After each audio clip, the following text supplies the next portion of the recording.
It's fall, and that means it's time for another wrestling video game. This year, THQ and Ukes are back with SmackDown vs. Raw 2009, a brand new Inferno match, more than 60 superstars, and a load of options. Making its debut this year is Road to WrestleMania. Here you take 7 superstars through 6 storylines. Each one of these storylines is specifically written for the video game and features original cutscenes and VO for the likes of Chris Jericho, CM Punk, John Cena, and so on. Basically, it's the melding of gameplay and these stories. I mean, it's really a nice idea to have, something specific for Triple H, so Triple H is always acting like Triple H, talking and going after championships.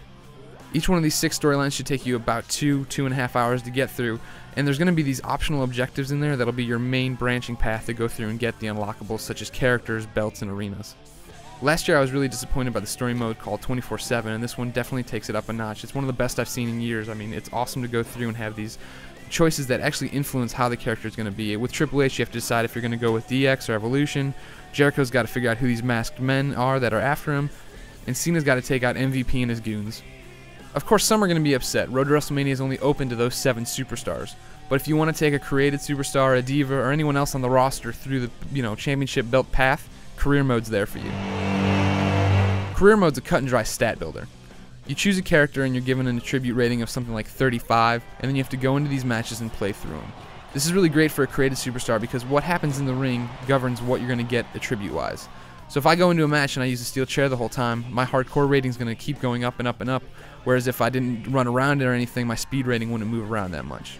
What you do in the match affects how your character is going to be rated overall. This is a nice move. I mean, it's fun to take Gruesome Greggy through the ranks and have him win championship after championship and start building up these stats, but a lot of people aren't going to be happy with it.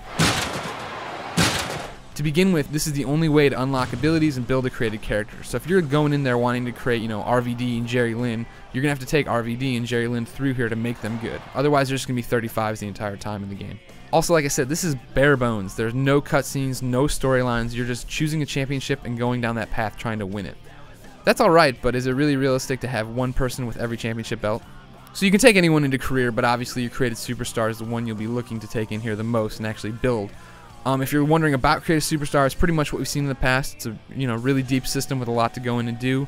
The good news is that now either on the PlayStation 3 or Xbox 360 you can import music to have that be the wrestler's entrance theme. However, as usual, there's nothing you can do to make a new wrestler entrance video. Now in the past it's been completely acceptable not to be able to make those videos. I mean, how would we go about doing that? But the problem is that SmackDown vs. Raw 2009 actually gives you the ability to do these highlight reels where you cut and edit your own video out of match replays. Basically, having a match, hit the pause button, go down to highlight reel, and save a snippet of your match.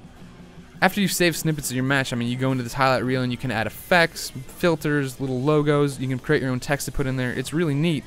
But the problem is all you can do with these little videos you've created is upload them to the server to let other people see them. That's a nice community function, I guess, but how many times do I want to see Triple H pedigree somebody through an announce table? What I really want to do is create Gruesome Greggy's own video and have it play behind him as it comes out, but that's not in SmackDown vs. Raw 2009. You gotta take a stand, it don't have to hide. Creative Finisher is another new feature here in this game that, has a lot of potential but isn't really fleshed out all the way. Basically, you have 10 steps to go in and choose from, I think, 500 animations THQ said to create something that's really your own, really unique. The problem is that as you pick these moves, your options start getting more limited.